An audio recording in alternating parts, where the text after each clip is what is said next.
आपल्या चॅप्टरचं नाव आहे आज नफा तोटा। तर सगळ्यात अगोदर नफा तोटा सोडवताना आपल्याला याच्या माहिती असायला पाहिजे, एक तर व्याख्या आणि दुसरी माहिती असायला पाहिजे आपल्याला याच्यावरले सूत्र। तर मग व्याख्या कोणती आहे, तर आपण सगळ्यात अगोदर बघू नफा आणि तोटा याच्यावरील आपण काय पाहायचंय, व्याख्या पाहायच्या। काय पाहायच्या, व्याख्या। मग व्याख्या पाहताना पहिले सगळ्यात अगोदर आपण नफ्याची एक व्याख्या लिहून घेऊ। नफ्याची व्याख्या काय सांगा, खरेदीपेक्षा मोठ्याने बोला थोडं, खरेदीपेक्षा विक्री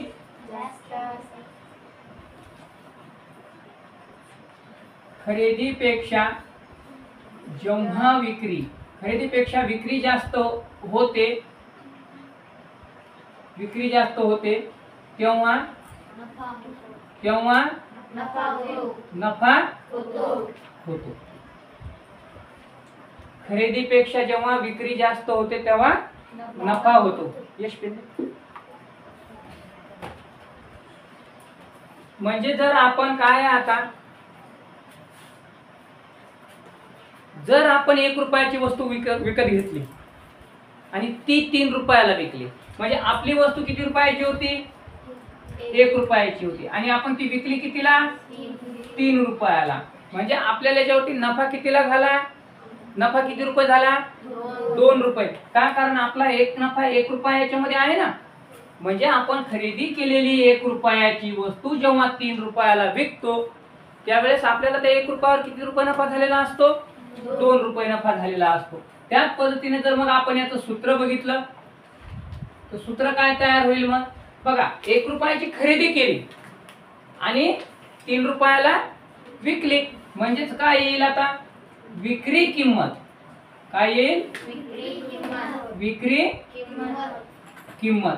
मग विक्री किंमतच्या नंतर आपल्याला वजा करावं लागत, नफा किती रुपये झाला हे काढण्यासाठी आपल्याला काय करणं आवश्यक आहे, जितक्याला विकली त्याच्यातून आपली जी खरेदी किंमत आहे ती वजा करावी लागेल ना, त्याच्याशिवाय आपल्याला नफा किती रुपये झाला ते कळणार नाही। म्हणजे विक्री किंमत वजा खरेदी किंमत, विक्री किंमत वजा खरेदी किंमत, हे झालं बघा। एक व्याख्या झाली आणि एक सूत्र झालं। जर आपण याच्यावरती एक उदाहरण घेतलं, एक ना व्याख्या घेऊ, एक उदाहरण घेऊ, है ना। तुम्हाला सोडवायला वेळ आहे, फक्त पहिले बोर्डकडे बघा, ठीक आहे। म्हणजे आता आपल्याला काय करायचंय का, दोन्ही व्याख्या आणि सूत्र पहिले घेऊ। काय करायचं, दोन्ही व्याख्या सूत्र पहिले घेऊ, उदाहरण घ्यायचं। तर मग उदाहरण आपण इथे एक घेऊ, कोण घ्यायचं,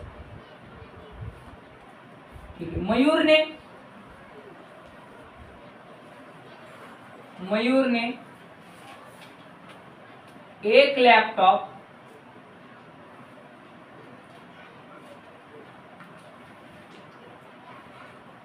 15,000 रुपयाला खरेदी केला। कितीला खरेदी केला, 15,000 रुपयाला खरेदी केला आणि तो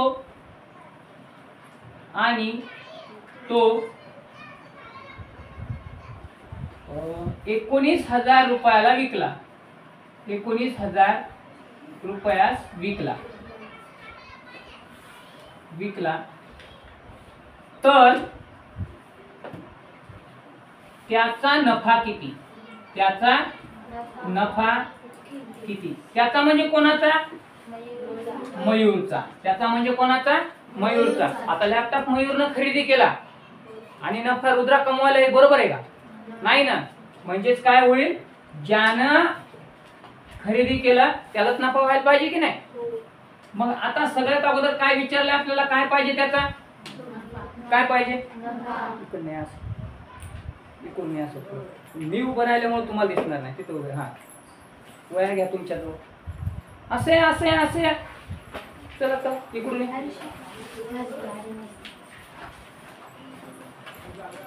बोर्डवर दिसायला तुम्हाला, पक्क दिसायला, सांगायचं एक एक सांगायचं, एक एक सोडवायचं, ठीक आहे।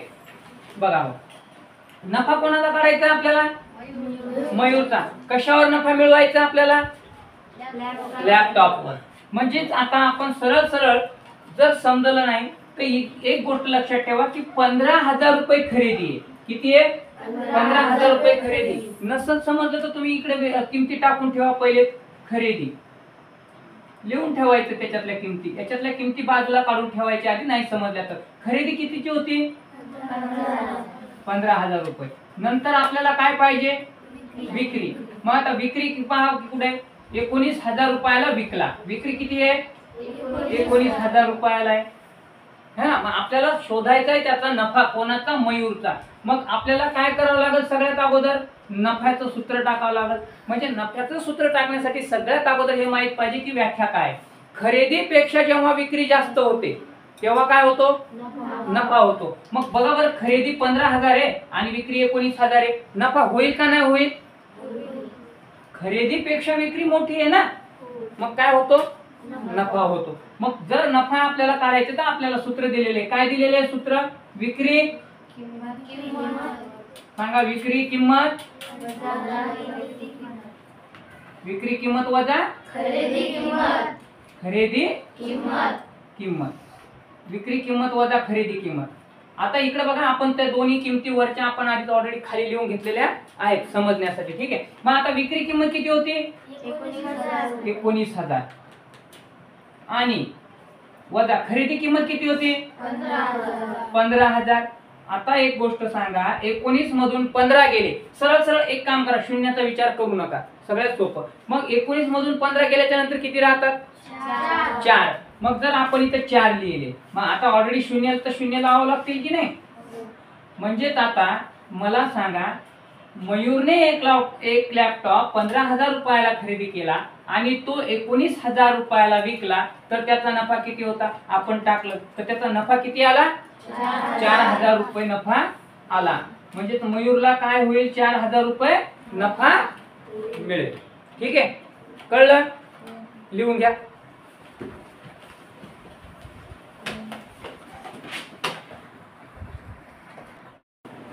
तर आता आपण झालेल्या 2 सूत्राचा आढावा आरुषी घुगे ही सोडून दाखवत आहे. प्रश्न दिलेला आहे आपण की रमेशने 8,000 रुपये किमतीची सायकल खरेदी केली व 9,700 रुपयास विकली, तर त्याला नफा झाला की तोटा आणि किती रुपये? तर या प्रश्नाचं उत्तर आता तुम्हाला आरुषी सोडून दाखवत आहे. सोडवा आरुषी.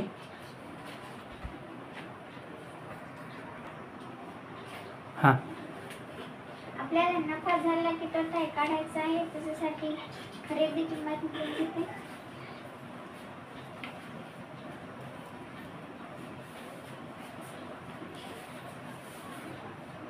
खरेदी किंमत आहे 8,000 रुपये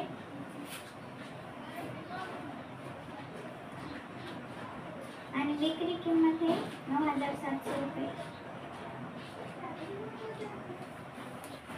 विक्री किंमत 9,700 रुपये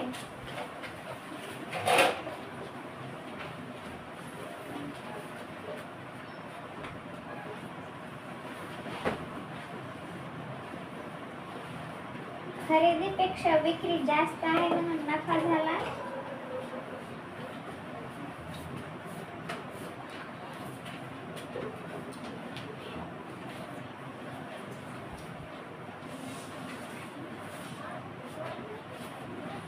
खरेदीपेक्षा विक्री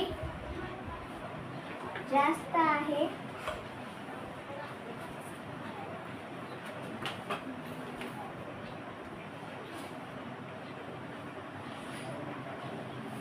म्हणून नफा झाला. आपल्याला प्रश्नामध्ये विचारलेलं होतं की नफा झाला की तोटा, तर नफा झाला. आता आपल्याला किती रुपये नफा झाला आहे ते काढायचं आहे. म्हणून नफाचं सूत्र लिहायचं. नफा बरोबर विक्री किंमत वजा खरेदी किंमत.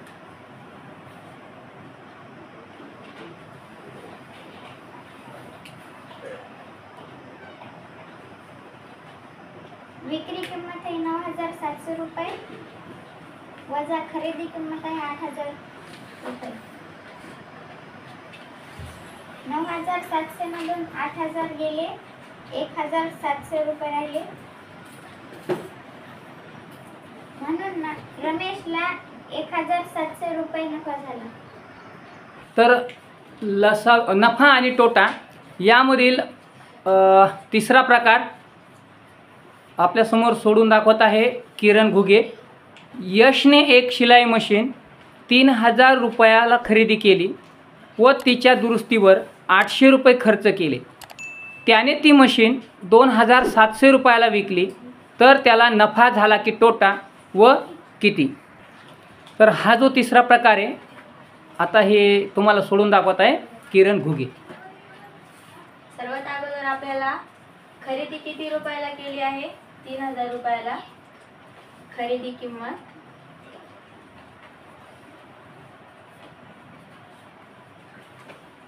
खरेदी 3000 रुपये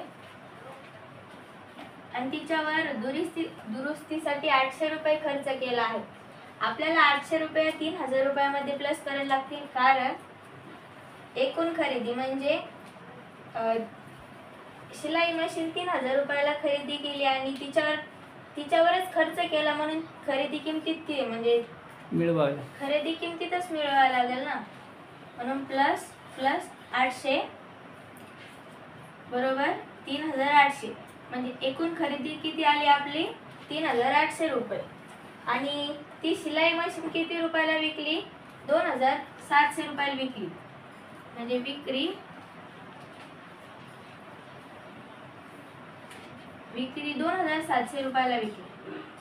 आपल्याला इथे समजत आहे की खरेदी किंमत ही विक्री किमतीपेक्षा जास्त आहे, म्हणून तोटा झाला. तर यशला तोटा झाला. खरेदीपेक्षा विक्री, म्हणून यश याला तोटा झाला.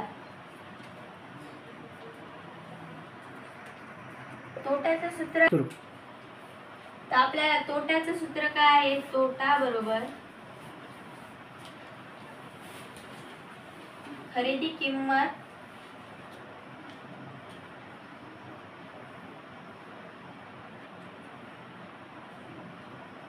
वजा विक्री किंमत.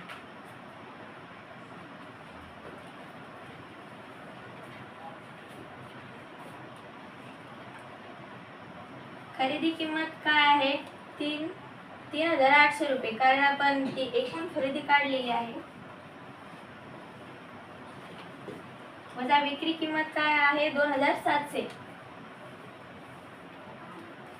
आपण वजाबाकी करू. हे शून्याला शून्य लिहून टाकू. 38 मधून 27 गेले, 11 राहतात. म्हणजे यशला 11 म्हणजे 1100 रुपये तोटा झाला. समोर टोटल.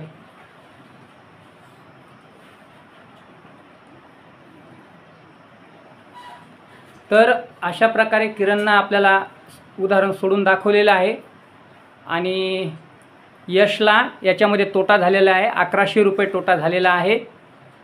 तर सांगितल्याप्रमाणे ज्यावेळेस असे प्रश्न येतात त्यावेळेस 3000 रुपये जी खरेदी किंमत दिलेली असती आणि दुरुस्ती दिलेली आहे, अशावर जर प्रश्न आला तर त्याची जे एकूण जी किंमत काढावी लागते ती एकूण खरेदीमध्ये काढावी लागते. ती इतर विक्रीमध्ये किंवा याच्यामध्ये धरायला नाही पाहिजे. जसं की आता इथं दिलेलं आहे की 3000 रुपये खरेदी आहे, दुरुस्तीवर 800 रुपये खर्च आला किंवा वाहतुकीसाठी इतका खर्च आला, त्याला इतका टोल पडला, हे सर्व जे काही देतील ते विक्री किंमतच्या आधी जर दिलेल्या असेल तर त्या सर्व किमती ह्या तुम्ही काय करायच्या? एकूण खरेदीमध्ये करायच्या. म्हणजेच एकूण त्याची खरेदीची किंमत निघेल तेच तुम्हाला तिथं मान्य धरावे लागते. अशा पद्धतीनं आपले याचे तीनही प्रकार तुम्हाला नफा तोट्यावर येणारे तीनही प्रकार तुम्हाला इथं समजून सांगण्यात आलेले आहेत. तसेच माझ्या दोन्हीही विद्यार्थिनीने तुम्हाला भाग जसं की नंबर 2 दुसरा प्रकार आणि तिसरा प्रकार इथं तुम्हाला समजून सांगितलेला आहे. आशा करतो की तुम्हाला हे समजले असेल. तर व्हिडिओ आवडला नक्कीच लाईक करा, शेअर करा, सबस्क्राईब करा आणि कमेंट करायला विसरू नका.